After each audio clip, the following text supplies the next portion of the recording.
You were never broken. Read that again. You were never broken.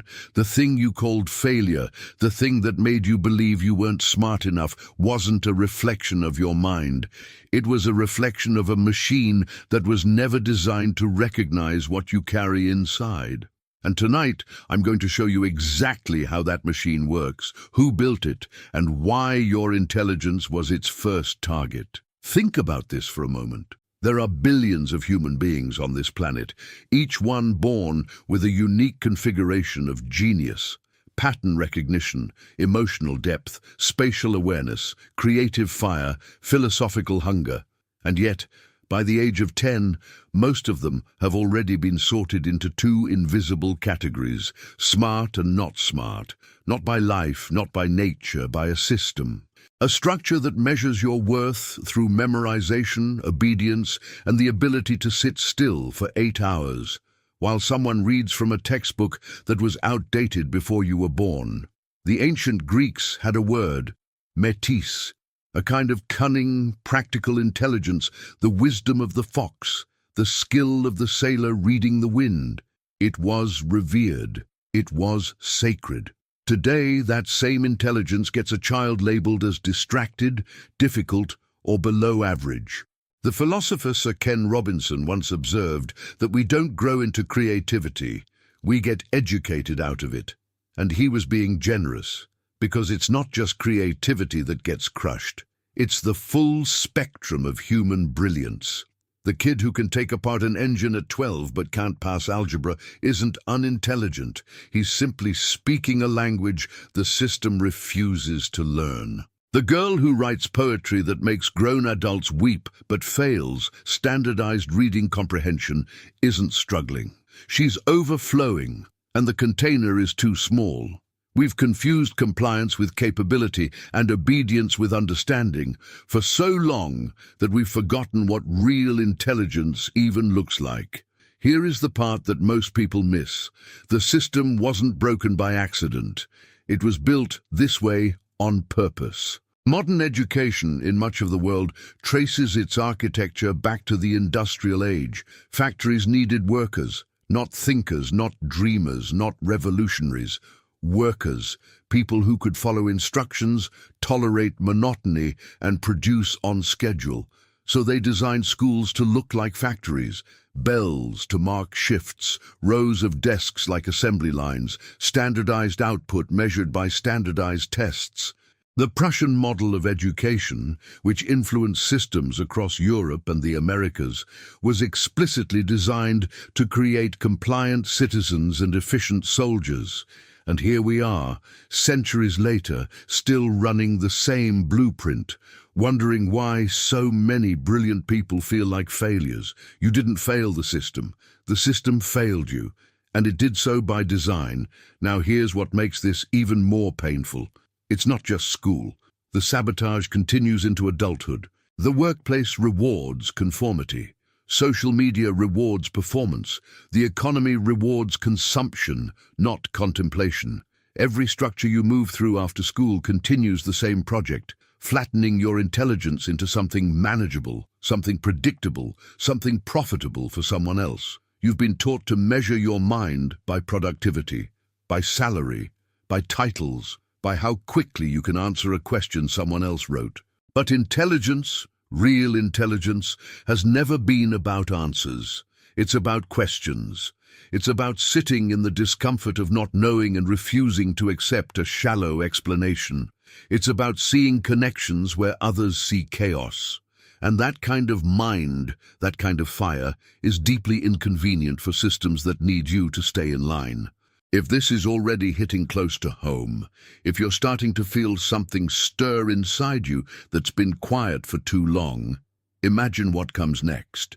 Subscribe now so you don't miss this journey, because we're only getting started. Let me tell you about someone. Not a famous person, not a historical figure, someone you probably know. Maybe it's you. There was a child who loved asking questions. Not the kind of questions teachers wanted, not "what year did this happen" or "what's the formula?" The deep kind, the kind that made adults uncomfortable. Why do we have to do it this way? What if the book is wrong? Why does everyone pretend to understand when they don't? That child was slowly, methodically taught to stop asking, first through gentle correction, then through grades, then through the silent, devastating weapon of comparison, watching other kids get praised for doing exactly what they were told, while the questioner sat in the back, feeling alien in a room full of humans. That child didn't lose intelligence. That child lost permission to use it, and that loss echoes for decades. It shows up as imposter syndrome in boardrooms. It shows up as creative paralysis in front of a blank page. It shows up as a 40-year-old whispering to themselves at 2 in the morning, maybe I'm just not smart enough. When the truth, the real, unbearable, liberating truth, is that they were always too smart for the room they were placed in. This is the emotional wound that almost no one talks about. The grief of abandoned potential. You didn't just lose grades or opportunities. You lost a relationship with your own mind. You learned to distrust the very thing that made you extraordinary.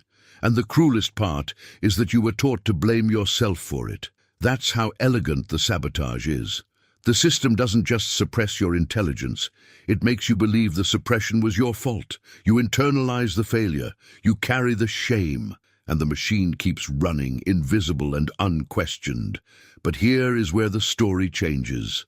Because once you see the mechanism, once you truly understand that the cage was built, not born, you can start to dismantle it. And that begins with one radical act: forgiving yourself for every time you believed you weren't enough, every failed exam that made you shrink, every job rejection that confirmed the lie, every moment you compared your path to someone else's highlight reel and concluded you were falling behind.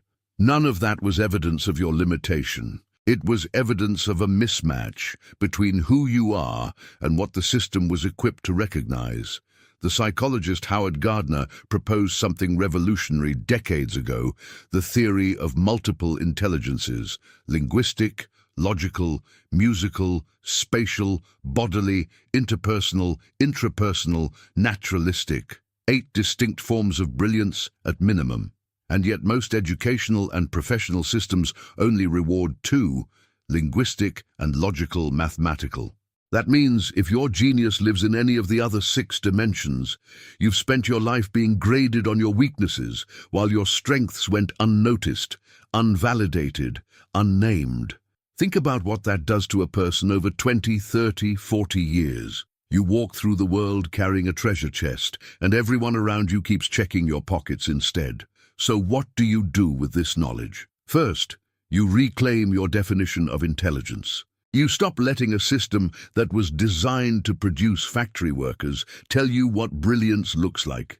You reject the scorecards. You silence the voices that still echo from classrooms you left decades ago. You start paying attention to the things that come alive in you, the moments when time disappears, when your mind moves with effortless depth, when you see something others miss. That's not a hobby. That's not a distraction. That's your intelligence trying to breathe. Second, you build environments that honor your mind instead of suppressing it. This might mean changing what you read, who you spend time with, how you spend your mornings. It might mean leaving spaces that reward obedience and entering spaces that reward curiosity. It might mean, for the first time in your life, giving yourself permission to learn the way you actually learn, not the way you were told to. Third, you stop apologizing for thinking differently. The world doesn't need more people who think the same way. It never did. Every major breakthrough in human history, in science, art, philosophy, technology, came from someone who saw the world through a lens the system hadn't approved. Your divergence is not your deficiency, it is your offering. The world has always moved forward on the shoulders of those who refuse to think inside the lines someone else drew. And you, whether you know it yet or not, carry that same capacity within you.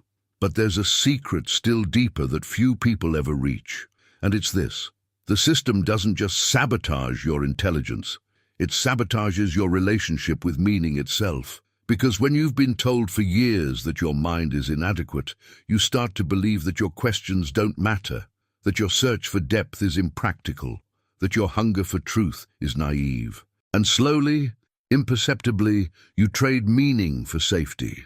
You stop reaching for what calls to you and start settling for what's available.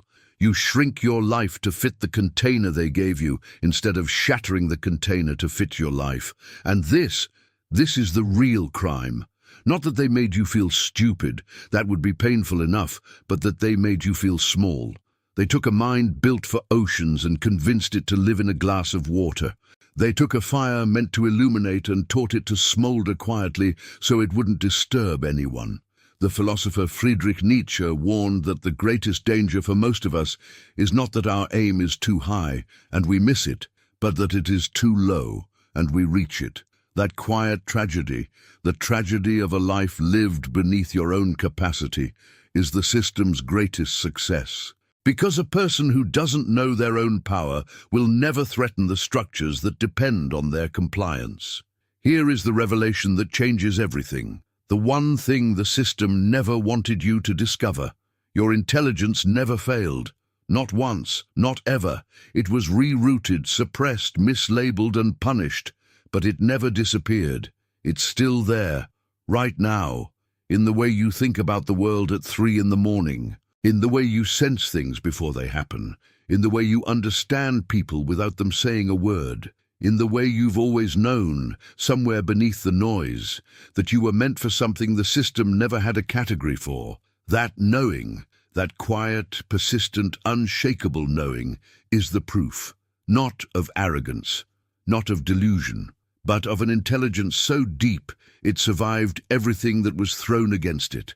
And if it survived all of that, imagine what it can do when you finally set it free. You are not the product of your grades. You are not the sum of your job titles. You are not the reflection in someone else's rubric. You are the carrier of a mind that was forged in complexity, tempered by struggle and sharpened by every single moment the world told you to be less, and something inside you quietly refused. That refusal is your revolution. That refusal is your genius. Honor it. Protect it. Feed it. And the moment you stop fighting yourself and start fighting the lie, that is the moment your life begins to match the scale of who you've always been. That is the moment you come home to the mind you were always meant to inhabit. If these words reach something inside you tonight, if they named something you've been carrying in silence, then do one thing. Share this with someone who needs to hear it. Someone who's been walking around believing they're not enough. Hit the like button, leave a comment telling me what moment in your life the system tried to break you, and subscribe to this channel, because this conversation is far from over. We're building something here, a space where intelligence isn't measured by obedience, where depth isn't punished, and where you are finally seen. I'll see you in the next one.